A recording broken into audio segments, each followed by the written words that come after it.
Dear friends, എല്ലാവർക്കും PSC പ്രസത്തിലേക്ക് സ്വാഗതം. ഇന്ന് നമ്മൾ 6ാം ക്ലാസ്സിലെ SCERT ന്യൂ സിലബസ് പ്രകാരമുള്ള സോഷ്യൽ സയൻസിലെ 4ാമത്തെ ചാപ്റ്ററാണ് പഠിക്കാൻ പോകുന്നത്. അപ്പം നമ്മുടെ ചാനൽ ആദ്യമായിട്ട് കാണുന്ന ആരെങ്കിലും ഉണ്ടെങ്കിൽ ഒന്ന് സബ്സ്ക്രൈബ് ചെയ്ത് കാണുക. അതുപോലെ തന്നെ ആ തൊട്ടടുത്തുള്ള ബെൽ ബട്ടൺ കൂടി എനേബിൾ ചെയ്ത് കഴിഞ്ഞാൽ നമ്മളിടുന്ന വീഡിയോസ് അപ്പോൾ തന്നെ നോട്ടിഫിക്കേഷനായിട്ട് നിങ്ങൾക്ക് ലഭിക്കുന്നതായിരിക്കും. അപ്പം നമ്മൾ ഇന്ന് 4ാമത്തെ ചാപ്റ്ററാണ് പഠിക്കാൻ പോകുന്നത്. ഗ്ലോബിൽ നിന്ന് ഭൂപടത്തിലേക്ക് എന്ന് പറയുന്ന ചാപ്റ്ററാണ് ഇന്ന് നമ്മൾ പരിചയപ്പെടുന്നത്. അപ്പോൾ സൂര്യനിൽ നിന്നൊരു ചുടുതീക്കുടമായി ശൂന്യാകാശ സരസിൽ വീണ് തണുത്തു കിടന്നു മയങ്ങി ഉണർന്നവളല്ലോ ഭൂമി. വായുവിലീറൻ ജീവകണങ്ങളെ വാരിച്ചൂടിയ ഭൂമി. ഇവിടെ ഒരു കവിതയുമായിട്ടാണ് നമ്മൾ ഫസ്റ്റ് ഈ ചാപ്റ്ററിൻ്റെ ആദ്യം തന്നെ തുടങ്ങുന്നത്. ഒരു 4 വരി കവിതയാണ് ഇവിടെ തന്നിരിക്കുന്നത്. അപ്പോൾ ഈ കവിത ഭൂമി സനാഥയാണ് എന്ന വയലാർ രാമവർമ്മയുടെ ഒരു കവിതയിലെ 4 വരികളാണ് നമ്മളിവിടെ കേട്ടത്. അപ്പോൾ വയലാർ രാമവർമ്മയുടെ ഭൂമി സനാഥയാണ് എന്ന കവിതയിൽ നിന്നെടുത്തിട്ടുള്ള വരികൾ, ചിലപ്പോൾ ഈ വരികൾ തന്നിട്ട് ഇതാരുടെ വരികളാണ് എന്ന് ചോദിക്കാറുണ്ട്. അപ്പോൾ സൂര്യനിൽ നിന്നൊരു ചുടുതീക്കുടമായി ശൂന്യാകാശ സരസിൽ വീണ് തണുത്തു കിടന്നു മയങ്ങി ഉണർന്നവളല്ലോ ഭൂമി. വായുവിലീറൻ ജീവകണങ്ങളെ വാരിച്ചൂടിയ ഭൂമി. അപ്പം ഇങ്ങനെയൊക്കെ ഒരു ഇത് കണ്ടു കഴിഞ്ഞാൽ ഇത് ഭൂമി സനാഥയാണെന്ന് പറയുന്ന കൃതിയാണെന്ന് ഓർക്കുക. അത് എഴുതിയത് ആരാണ്? വയലാർ രാമവർമ്മയാണ്. സൂര്യനിൽ നിന്ന് അടർന്ന ഒരു തീക്കുടം ശൂന്യാകാശമാകുന്ന പൊയ്കയിൽ വീണ് തണുത്ത് മയങ്ങി ഉണർന്നാണ് ഭൂമിയായി രൂപപ്പെട്ടതെന്നും അന്തരീക്ഷത്തിൽ ഈറൻ ജീവകണങ്ങളെ വാരിച്ചൂടി നിൽക്കുകയാണ് ഭൂമി എന്നുമാണ് വയലാർ രാമവർമ്മ പാടിയത്. അപ്പോൾ ഇവിടെ എന്താ പറഞ്ഞത്? നമ്മൾ പറയും പോലെ സൂര്യനിൽ നിന്ന് അടർന്ന ഒരു തീക്കുടം ശൂന്യാകാശമാകുന്ന പൊയ്കയിൽ വീണ് തണുത്ത് മയങ്ങിയാണ് നമ്മുടെ ഭൂമിയായിട്ട് രൂപപ്പെട്ടത്. അതുപോലെ തന്നെ അന്തരീക്ഷത്തിൽ ഈറൻ ജീവകണങ്ങളെ വാരിച്ചൂടി നിൽക്കുകയാണ് ഭൂമി എന്നും പറയുന്നത് ആരാ? വയലാർ രാമവർമ്മ പാടിയത് ഇങ്ങനെയാണ്. അന്തരീക്ഷം, ജലം, അനുകൂല കാലാവസ്ഥ എന്നിവയാൽ സമ്പന്നമായ നമ്മുടെ ഭൂമി പ്രപഞ്ചത്തിൽ ജീവൻ നിലനിൽക്കുന്നതായി കണ്ടെത്തിയിട്ടുള്ള ഒരേയൊരു ആകാശഗോളമാണ്. അപ്പോൾ പ്രപഞ്ചത്തിൽ ജീവൻ നിലനിൽക്കുന്നതായി കണ്ടെത്തിയിട്ടുള്ള ഒരേയൊരു ആകാശഗോളം ഏതെന്ന് ചോദിച്ചാൽ അത് ഏതാണ്? ഭൂമി മാത്രമാണ്. അതിനുള്ള കാരണം എന്താണ്? അന്തരീക്ഷം, ജലം, അനുകൂല കാലാവസ്ഥ എന്നിവയാൽ സമ്പന്നമാണ് നമ്മുടെ ഭൂമി. മറ്റ് ഗ്രഹങ്ങളിലൊന്നും എന്തില്ല? ഈ ഒരു അന്തരീക്ഷവും ജലവും അനുകൂല കാലാവസ്ഥ ഇതെല്ലാം ഒരുമിച്ച് ചേർന്ന ഒരു ഘടകമില്ല. അതുകൊണ്ടാണ് നമ്മുടെ ഭൂമി എന്ന് പറയുന്നത് എന്ത്? പ്രപഞ്ചത്തിൽ ജീവൻ നിലനിൽക്കുന്നതായി കണ്ടിട്ടുള്ള ഒരേ ഒരു ആകാശഗോളം ഏതെന്ന് ചോദിച്ചാൽ അത് ഒന്ന് മാത്രമാണ്, ഭൂമിയാണ്. ഭൂമിയുടെ ആകൃതി, ചലനങ്ങൾ, മറ്റ് സവിശേഷതകൾ എന്നിവ മുൻ ക്ലാസ്സിൽ നമ്മൾ പരിചയപ്പെട്ടല്ലോ. അപ്പോൾ ഭൂമിയുടെ ആകൃതിയെക്കുറിച്ച്, അതിൻ്റെ ചലനങ്ങൾ എങ്ങനെയാണ്, മറ്റ് സവിശേഷതകൾ, ഇതൊക്കെ നമ്മൾ 5ാം ക്ലാസ്സിലൊക്കെ പഠിച്ചിട്ടുണ്ട്. ബഹിരാകാശത്ത് നിന്നും എടുത്ത ചിത്രങ്ങൾ ഭൂമിയുടെ ശരിയായ ആകൃതി നമുക്ക് കാണിച്ചു തരുന്നുണ്ട്. അപ്പോൾ നമ്മൾ ശരിയായ ആകൃതി, ഭൂമിയുടെ ശരിയായ ആകൃതി കാണണമെങ്കിൽ നമ്മൾ എന്ത് ചെയ്താൽ മതി? ബഹിരാകാശത്ത് നിന്നെടുത്ത ചിത്രങ്ങൾ കണ്ടാൽ മതി. ഗോളാകൃതി തന്നെയാണോ ഭൂമിക്കുള്ളത്? അപ്പോൾ ഭൂമിക്കുള്ളത് ഗോളാകൃതി തന്നെയാണ്. നമ്മളെപ്പോഴും പറയുന്നത് ഭൂമിയുടെ ആകൃതി ഗോളാകൃതി എന്നാണ്.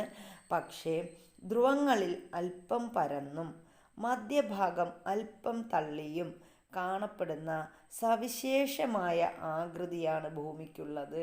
അപ്പോൾ ഭൂമിയുടെ ആകൃതി എന്ന് പറഞ്ഞാൽ എങ്ങനെയാണ്? ധ്രുവങ്ങളിൽ അല്പം പരന്നതാണ്, ഇനി മധ്യഭാഗം അല്പം തള്ളിയതാണ്. അങ്ങനെ കാണപ്പെടുന്ന സവിശേഷമായ ആകൃതിയാണ് ആർക്കുള്ളത്? ഭൂമിക്കുള്ളത്. ഭൂമിയുടെ ഈ ആകൃതി ജിയോയിഡ് എന്നറിയപ്പെടുന്നു. അപ്പോൾ ഭൂമിയുടെ ആകൃതി ശരിക്കും എന്താണ്? ഭൂമിയുടെ ആകൃതി ജിയോയിഡ് ആണ് ഭൂമിയുടെ ആകൃതി എന്ന് പറയുന്നത്. ജിയോയിഡ് ആകൃതിയുടെ പ്രത്യേകത എന്ന് പറഞ്ഞാൽ ധ്രുവങ്ങളിൽ അല്പം തള്ളി ഇരിക്കുന്നതാണ്. ധ്രുവങ്ങളിൽ അല്പം പരന്നതും മധ്യഭാഗത്ത് അല്പം തള്ളിയിരിക്കുന്നത്. നമ്മൾ ശരിക്കും പറഞ്ഞാൽ ഈ മുട്ടയുടെയൊക്കെ ഷേപ്പ് പോലെ വരും. ഭൂമിയുടെ യഥാർത്ഥ മാതൃകയാണല്ലോ ഗ്ലോബ്. അപ്പോൾ ഭൂമിയുടെ യഥാർത്ഥ മാതൃക എന്ന് പറയുന്നത് എന്താണ്? ഗ്ലോബാണ്. ഭൗമോപരിതല സവിശേഷതകൾ മനസ്സിലാക്കുന്നതിനും സ്ഥാനനിർണയം നടത്തുന്നതിനും ഗ്ലോബ് ഉപയോഗിക്കുന്നു. അപ്പോൾ നമ്മൾ ഗ്ലോബ് എന്തിനൊക്കെ ഉപയോഗിക്കുന്നത്? ഭൗമോപരിതല സവിശേഷതകൾ മനസ്സിലാക്കുന്നതിനും സ്ഥാനനിർണയത്തിനും നമ്മൾ ഉപയോഗിക്കുന്ന ഉപകരണമാണ് എന്ത്? ഗ്ലോബ് എന്ന് പറയുന്നത്.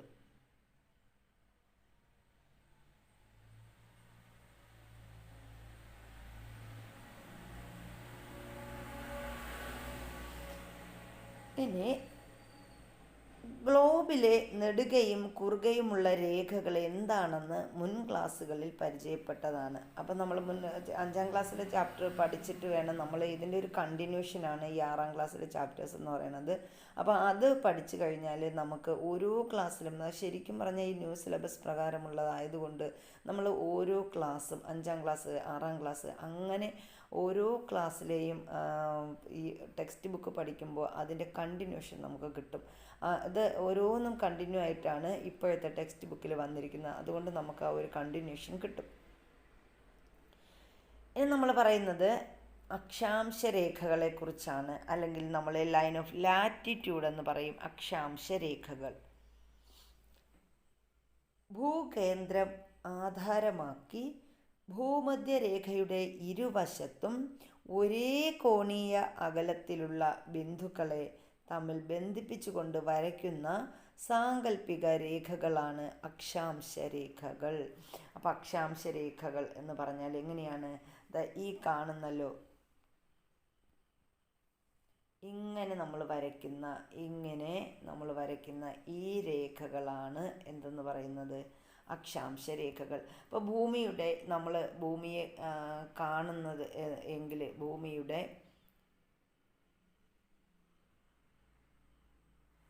ഇങ്ങനെ ഭൂമി നമ്മൾ വരയ്ക്കുമ്പോൾ ഇപ്പോൾ ഇങ്ങനെ ഒരു ഗ്ലോബ്, ഇതാണ് ഒരു ഗ്ലോബ് എന്ന് വയ്ക്കുക.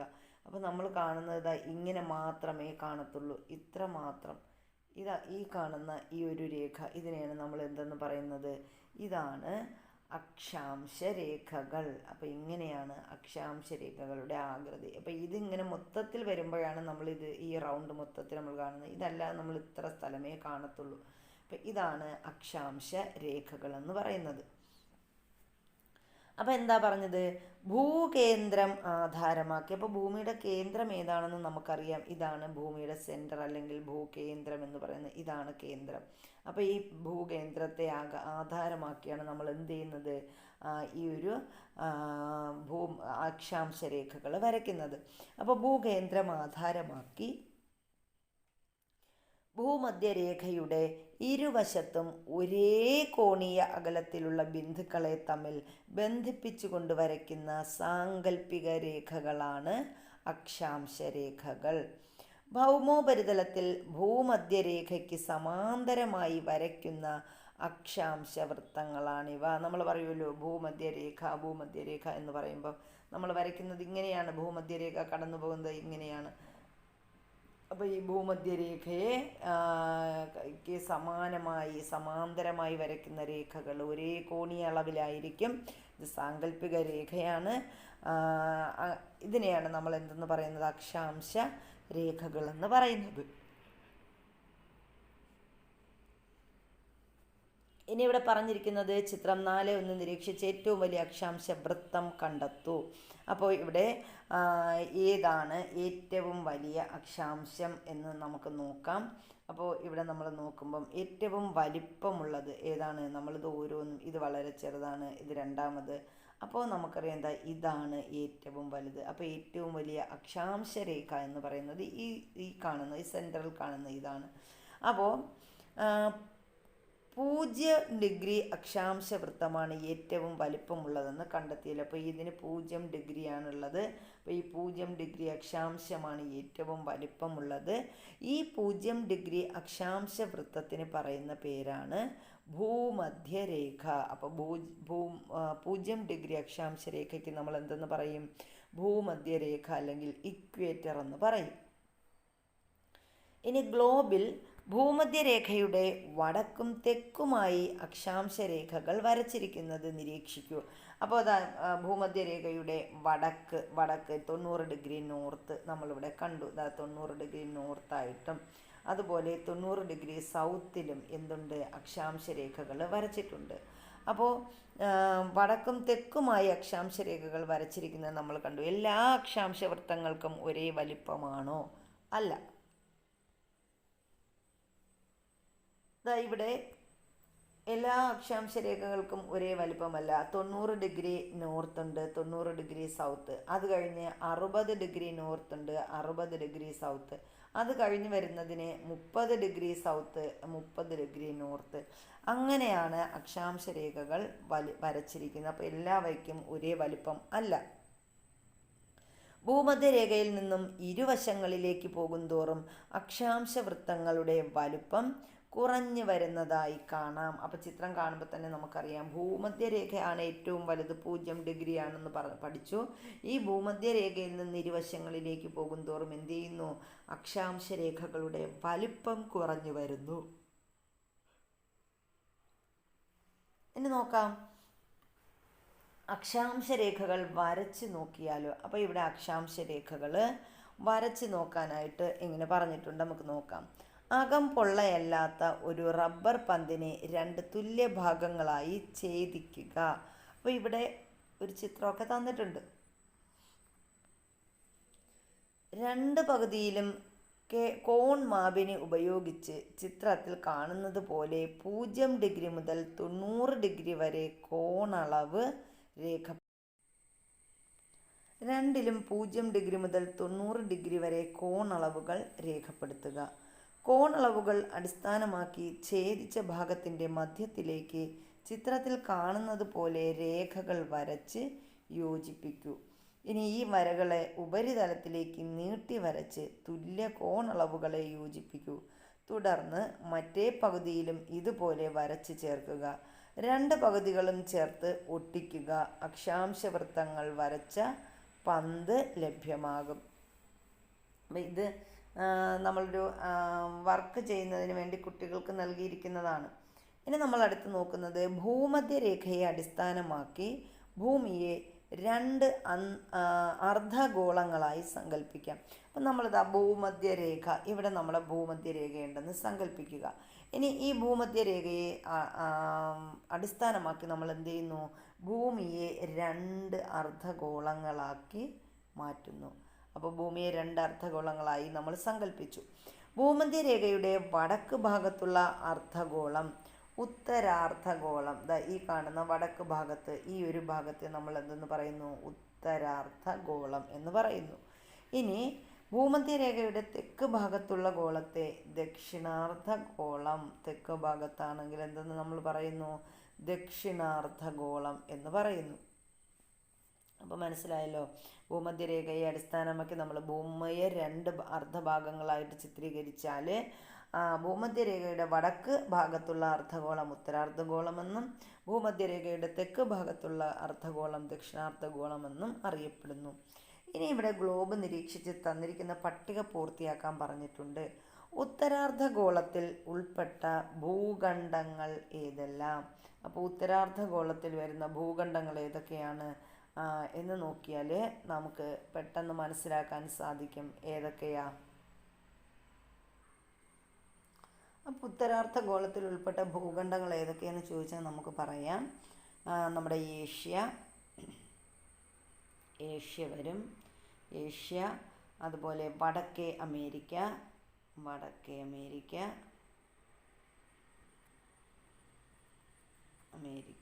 യൂറോപ്പ് എന്നിവയാണ് ഉത്തരാർദ്ധഗോളത്തിൽ ഉൾപ്പെട്ട ഭൂഖണ്ഡങ്ങൾ. ഇനി ദക്ഷിണാർദ്ധഗോളത്തിലോട്ട് വരികയാണെങ്കിൽ ദക്ഷിണാർദ്ധഗോളത്തിൽ ഉൾപ്പെട്ട ഭൂഖണ്ഡങ്ങളിൽ വരുന്നതാണ് നമ്മുടെ ആഫ്രിക്കയുടെ കുറച്ച് ഭാഗങ്ങൾ.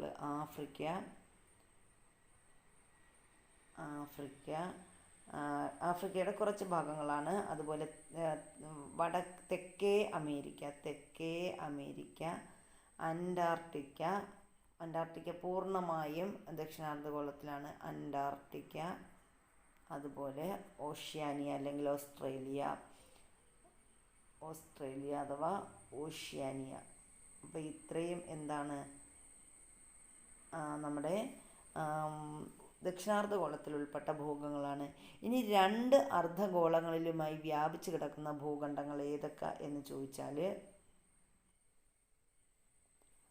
അപ്പോൾ 2 അർദ്ധഗോളങ്ങളിലുമായി വ്യാപിച്ചു കിടക്കുന്ന ഭൂഖണ്ഡങ്ങൾ ചോദിച്ചാൽ നമുക്ക് പറയാം നമ്മുടെ ആഫ്രിക്കയും അതുപോലെ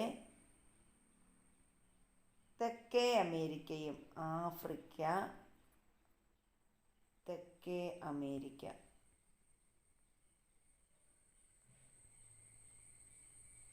ഇവ രണ്ടും മാത്രമാണ് 2 ഭൂഖണ്ഡങ്ങളിലുമായിട്ട് വ്യാപിച്ചു കിടക്കുന്ന ഭൂഖണ്ഡങ്ങൾ. അപ്പോൾ അത് ശ്രദ്ധിച്ച് പഠിക്കുക.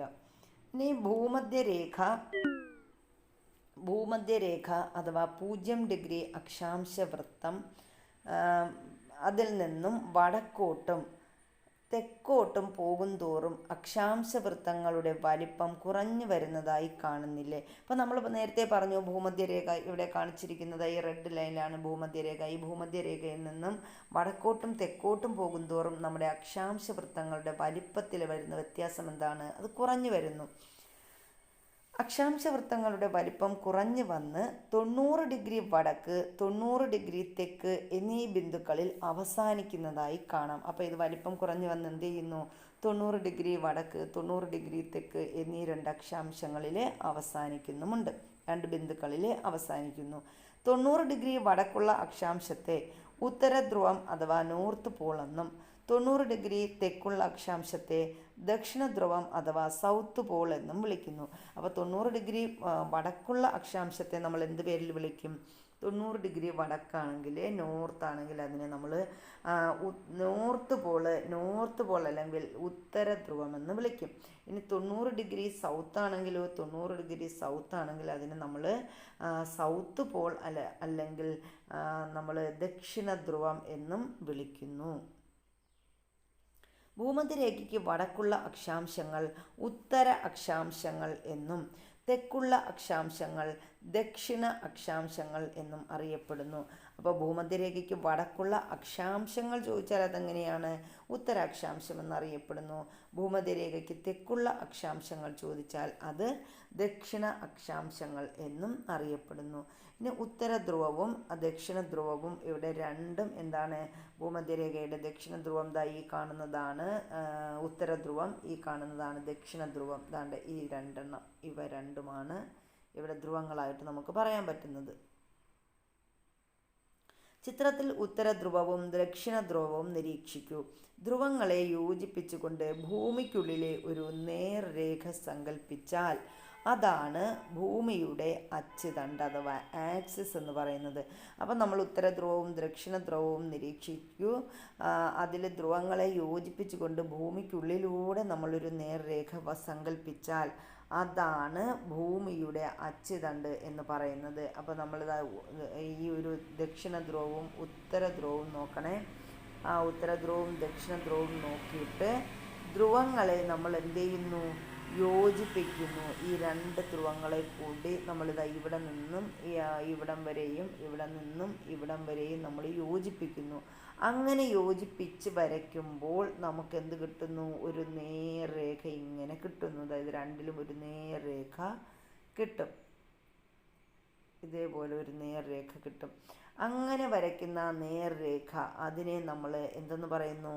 ഭൂമിയുടെ അച്ചുതണ്ട് എന്ന് പറയുന്നു. അപ്പോൾ ഈ കാണുന്ന നേർരേഖയാണ് ഉത്തരധ്രുവത്തെയും ദക്ഷിണധ്രുവത്തെയും തമ്മിൽ യോജിപ്പിച്ച് വരയ്ക്കുമ്പോൾ കിട്ടുന്ന ആ ഒരു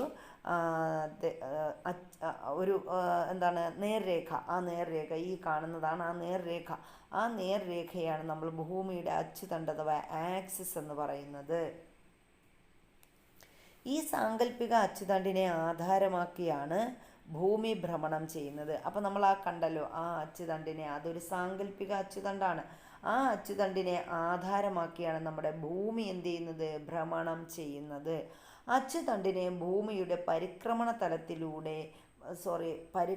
തലത്തിൻ്റെ ലംബത്തിൽ നിന്ന് 23.5 ചരിവുണ്ട്. അപ്പോൾ നമ്മുടെ അച്ചുതണ്ടിൻ്റെ പ്രത്യേകത പറഞ്ഞത് എങ്ങനെയാണ്? നമ്മൾ പറഞ്ഞു സാങ്കല്പിക അച്ചുതണ്ടിനെ ആധാരമാക്കിയാണ് ഭൂമി ഭ്രമണം ചെയ്യുന്നത്. ഈ സാങ്കല്പിക അച്ചുതണ്ടെന്ന് പറഞ്ഞാൽ നമ്മൾ രണ്ട് ഉത്തര ധ്രുവത്തെയും ദക്ഷിണ ധ്രുവത്തെയും തമ്മിൽ ബന്ധിപ്പിക്കുമ്പോഴാണ് നമുക്ക് ആ ഒരു സാങ്കല്പിക അച്ചുതണ്ട് കിട്ടുന്നത്. ആ അച്ചുതണ്ടിന് ഭൂമിയുടെ പരിക്രമണ തലത്തിൻ്റെ ലംബത്തിൽ നിന്നും 23.5 ചരിവുണ്ട്. അപ്പോൾ പരിക്രമണ തലത്തിൽ ലംബത്തിൽ നിന്ന് നമ്മളിതാ ഇങ്ങനെ നോക്കുകയാണെങ്കിൽ ഭൂമി ഇങ്ങനെ ചരിഞ്ഞാണ് ഇരിക്കുന്നത്. അപ്പോൾ ഈ പരിക്രമണ തലത്തിൽ ഇങ്ങനെ നമ്മൾ നോക്കുകയാണെങ്കിൽ എന്താണ്, ഇങ്ങനെ ഇരിക്കാനായിട്ട് ഉള്ള ഭൂമിക്ക് ഇതേപോലെ ഇരിക്കത്തുള്ളൂ. ഈ ഒരു പരിക്രമണ തലത്തിൽ നിന്ന് എത്ര ഡിഗ്രി ചരിവുണ്ട്? 23.5 ചരിവാണ് ആർക്കുള്ളത്? നമ്മുടെ ഭൂമിക്കുള്ളത്. ഇനി ഇവിടെ ചിത്രം 4.5b നിരീക്ഷിച്ച് അച്ചുതണ്ടിൻ്റെ ചരിവ് തിരിച്ചറിയൂ. ഇവിടെ ചിത്രം തന്നിട്ടുണ്ട് 4.2b.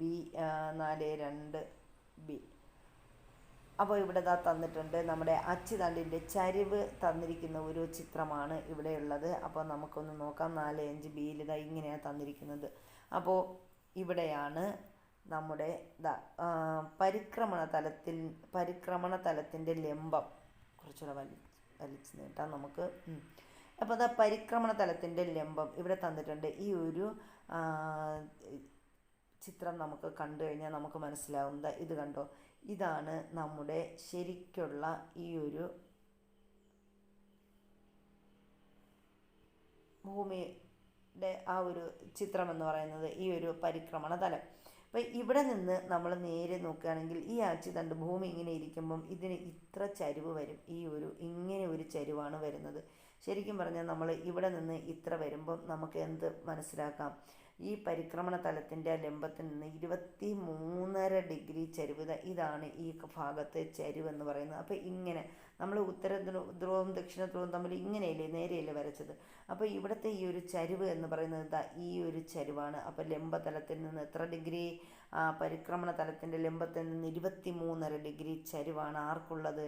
നമ്മളുടെ ഭൂമിക്കുള്ളത്. അപ്പോൾ ആശയം വ്യക്തതയ്ക്കുള്ളൊരു ചിത്രീകരണമാണ് നമുക്കവിടെ തന്നത്. ഇനി ഇവിടെ തന്നിട്ടുണ്ട് എന്താണ്, ഈ കാണുന്നതാണ് നമ്മുടെ ഭൂമി. ഇതേപോലെ ഇരിക്കും. ഇവിടെയാണ് നമ്മുടെ ശരിക്കുള്ളത്. ഇങ്ങനെയാണ് ഭൂമി ഇരിക്കുന്നത്. ഗ്ലോബ് നമ്മൾ കാണുമ്പോൾ അറിയാം ഇത്ര ഒരു ചരിവ് നമ്മുടെ ഗ്ലോബിനുണ്ടാവും അല്ലേ. അപ്പോൾ ഇവിടെ നിന്ന് ഇങ്ങനെയാണ് നമ്മുടെ ഭൂമിയുടെ ചരിവ് പോകുന്നത്. അപ്പോൾ ഇങ്ങനെ ഇരിക്കേണ്ട ഭൂമിയുടെ ആ ഒരു ചരിവാണ് നമ്മൾ അവിടെ കണ്ടത്. അപ്പോൾ നമുക്ക് ഇതിൽ നിന്ന് എന്താണ്, ഈ ഒരു 23.5 ചരിവാണ് അവിടെ നമ്മുടെ ഭൂമിക്ക് വരുന്നത്. അപ്പോൾ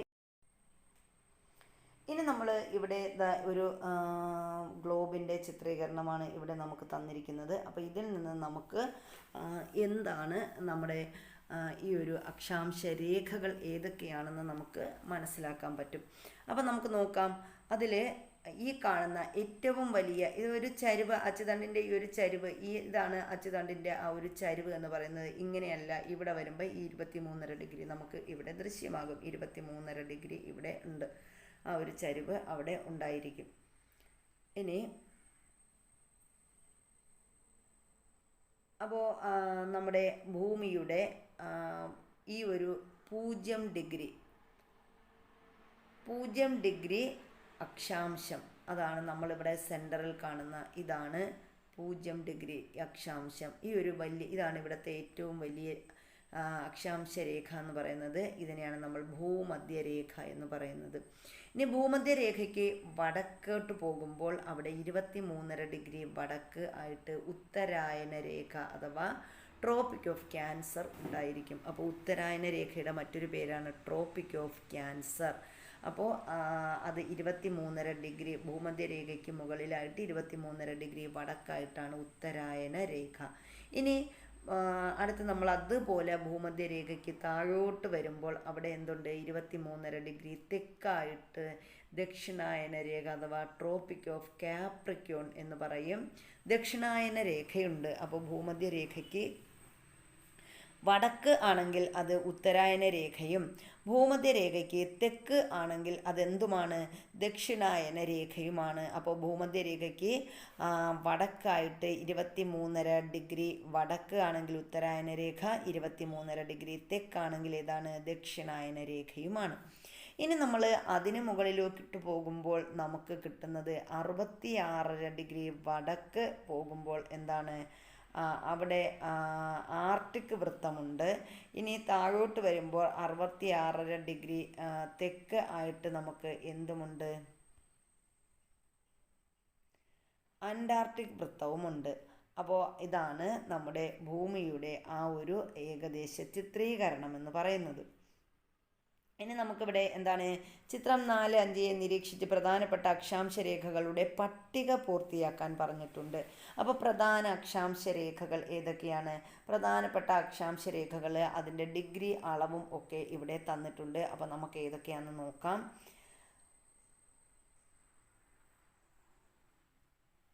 ഇവിടെ നോക്കിയേ, ഭൂമധ്യരേഖ എത്ര ഡിഗ്രിയാണ്? 0 ഡിഗ്രി അക്ഷാംശമാണ് ഭൂമധ്യരേഖ എന്ന് പറയുന്നത്. ഇനി അതുപോലെ ഉത്തരായന രേഖ എന്ന് പറയുമ്പം എത്രയാണ്? 23.5 ഡിഗ്രി വടക്ക് ആണ്. 23.5 ഡിഗ്രി വടക്ക് ആണ് ഉത്തരായന രേഖ വരുന്നത്. ഇനി ഇവിടെ 23.5 ഡിഗ്രി തെക്കാണെങ്കിൽ അത് എന്താണ്? ദക്ഷിണായന രേഖയാണ്. ഇനി അടുത്ത് ആർട്ടിക് വൃത്തം ഉണ്ട്. ആർട്ടിക് വൃത്തമാണെങ്കിൽ എത്രയാണ്? 66.5 ഡിഗ്രി വടക്കാണ് ആർട്ടിക് വൃത്തം. ഇനി അന്റാർട്ടിക് വൃത്തം വരുമ്പോൾ എത്രയാണ്? 66 ഡിഗ്രി തെക്കാണ്. ഇതാണ് നമ്മൾ ആ കണ്ട ചിത്രത്തിൻ്റെ ശരിയായിട്ടുള്ള ആ ഒരു പട്ടിക.